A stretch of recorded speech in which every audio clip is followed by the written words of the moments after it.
So, we're looking at 1 Corinthians 7, 29 to 31. I like looking at these two very reliable commentaries, Expositor's Bible Commentary and Bible Knowledge Commentary. At the end of what I've figured out, what I think it says, with the help of these two commentaries, and then let them have their last say, gives a reader a perspective that isn't maybe only providing one point of view, and maybe it's providing additional points of view that might be reliable and insightful. So, Expositors on 29 to 31. But this I say, brethren, the time has been shortened, so that from now on those who have wives should be as though they had none, and those who weep as though they did not weep, and those who rejoice as though they did not rejoice, and those who buy as though they did not possess.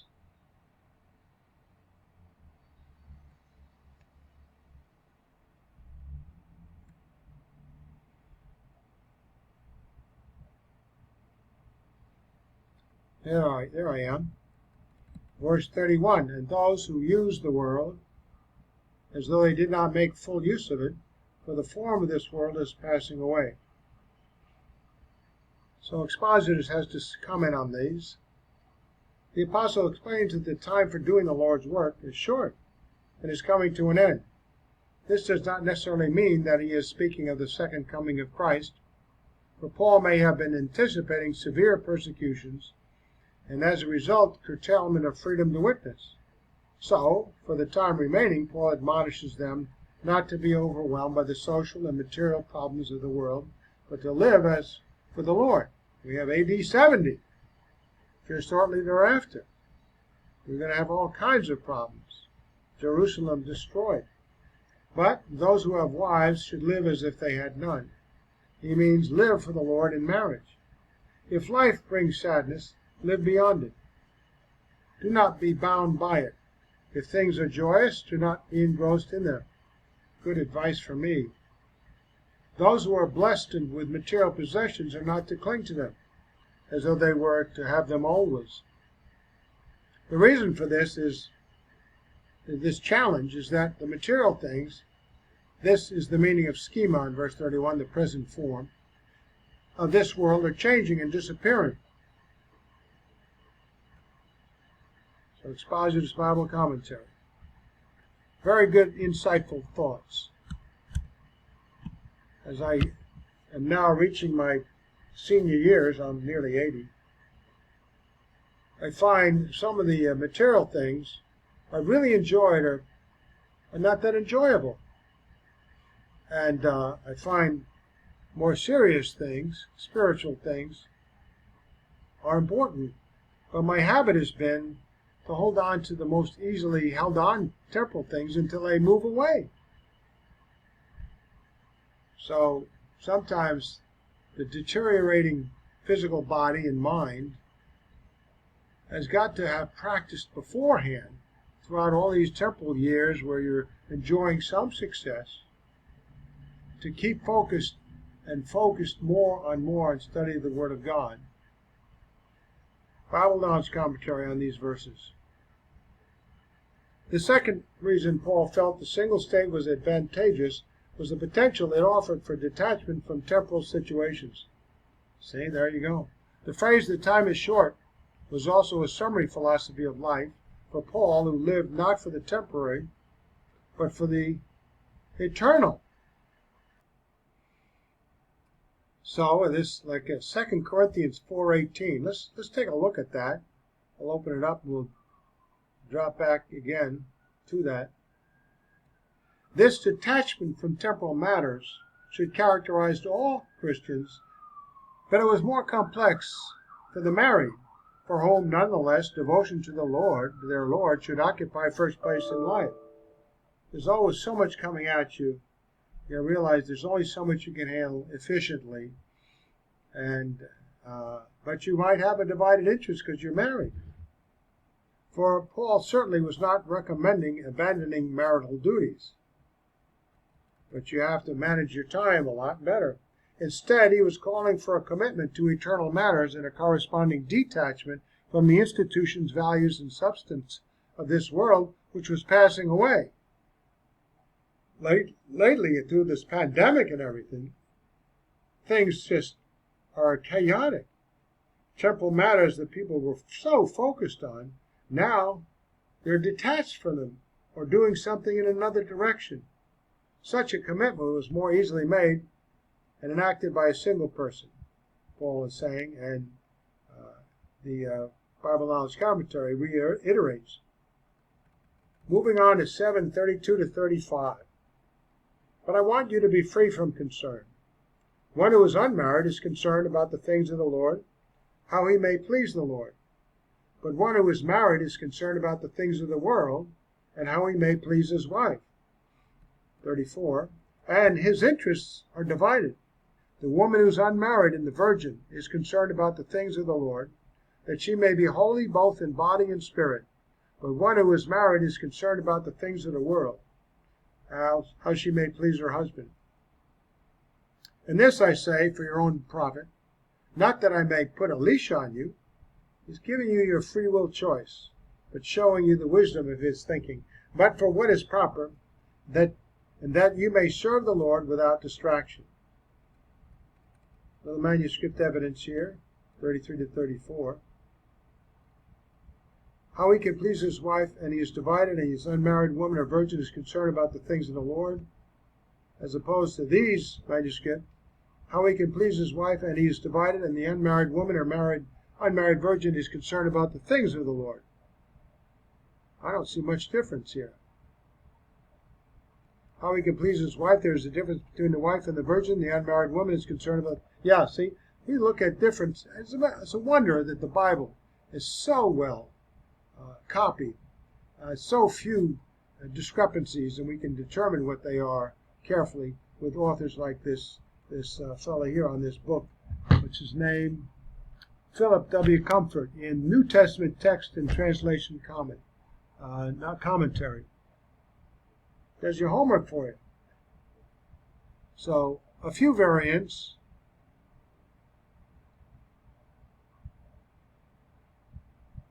So, some of the scribes decide to do a little editorializing, but why mess with it? They all say the same thing.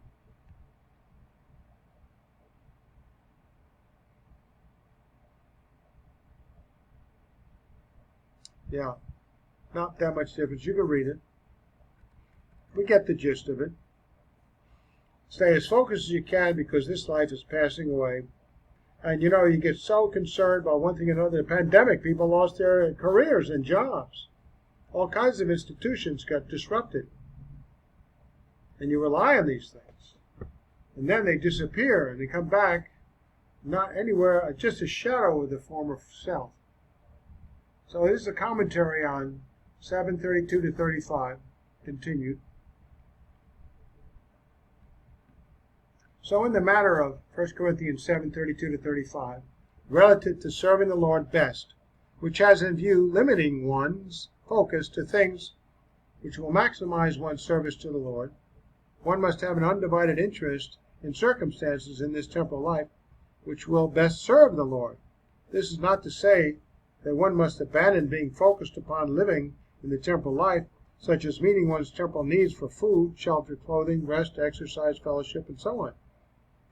But one must spend time doing such temporal essential things in a manner in which will keep the temporal life in a maximized condition in order to serve the Lord and not serve temporal things, and less to serve one's personal temporal desires outside of that service.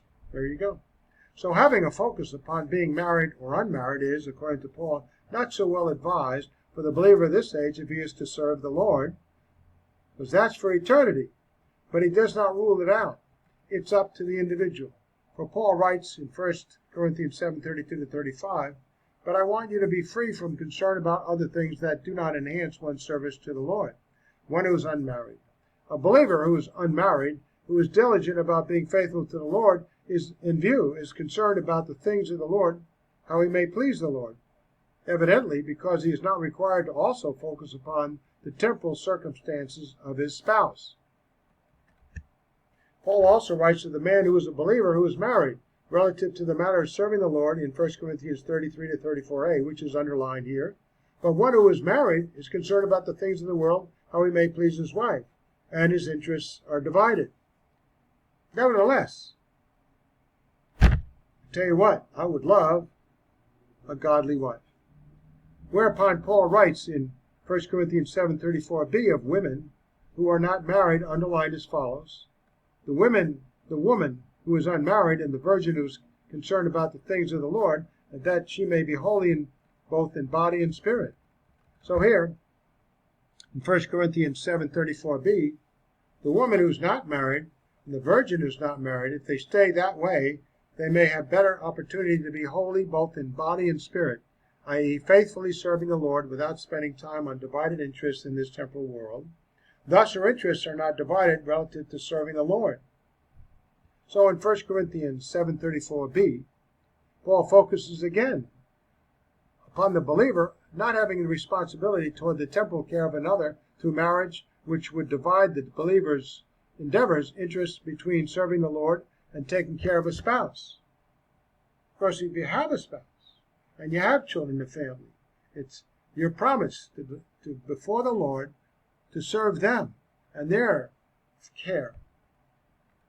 Then in 1 Corinthians 7:34c, which reads, but one who is married is concerned about the things of the world, and he should be, and how she may please her husband, and she should be, to the extent of promoting his godly interest, but also a good relationship. Paul again points to one, in this case a believer, who is a woman who is married, and he writes that she is to be concerned about the things of this world, i.e. temporal things, relative to how she may please her husband, implying leaving less to be concerned about serving the Lord. Her life is to be one of having divided interests, as the husband with the wife. Finally, Paul summarizes these points in 1 Corinthians 7:32 to 34. In 1 Corinthians 7:35, New King James Version is a good translation of this, as follows: and this I say for your own profit, not that I may put a leash on you, but for what is proper, and that you may serve the Lord without distraction. Notice that author Paul gives the believer an option to choose marriage or not, with the proviso that he or she is to promote what is appropriate and to secure undistracted devotion to the Lord. This, Paul's message to the Corinthian believers, evidently encourages the believer to decide on being married or not, with Paul's leaning toward staying single, most likely with the Corinthian believers' particular circumstances in mind, since he has addressed this letter to them firsthand with a view to the difficulties they are facing or will face relative to their being faithful in the Christian life, albeit the reader might take under advisement within their own particular circumstances. Now, I know with my own particular circumstances, I married an unbeliever and was totally distracted away from being faithful. I had to then go through a number of years, and she divorced me, and that allowed a number of years to get back into faithfulness. Look at all those years I lost. Should never have married a non-believer. I'm the one that strayed further away than her from her own non-Christian beliefs. In any case, 1 Corinthians 9:3-5. My defense to those who examine me, Paul, is this: do we not have a right to eat and drink? Do we not have a right to take along a believing wife, even as the rest of the apostles and the brothers of the Lord, and Cephas, Peter? Expositor's Bible Commentary. Paul goes on to argue that if they want marriage, they must realize that it brings extra cares, and he wants them to be free from concern. They must observe that married persons, whether men or women, have their attention centered on the desires and needs of their spouses, and they should be. In saying that the unmarried woman or virgin is concerned with how she may please the Lord, Paul implies that the married person is apt to neglect this Christian duty because of lack of time. Since the apostle upholds the right and privilege of marriage even for himself, he must here be advising against marriage because of particular abuses and tensions at Corinth. He gives the advice, he says, for their own profit or benefit, not to restrain them or put them in a noose. Rather, he wants them to lift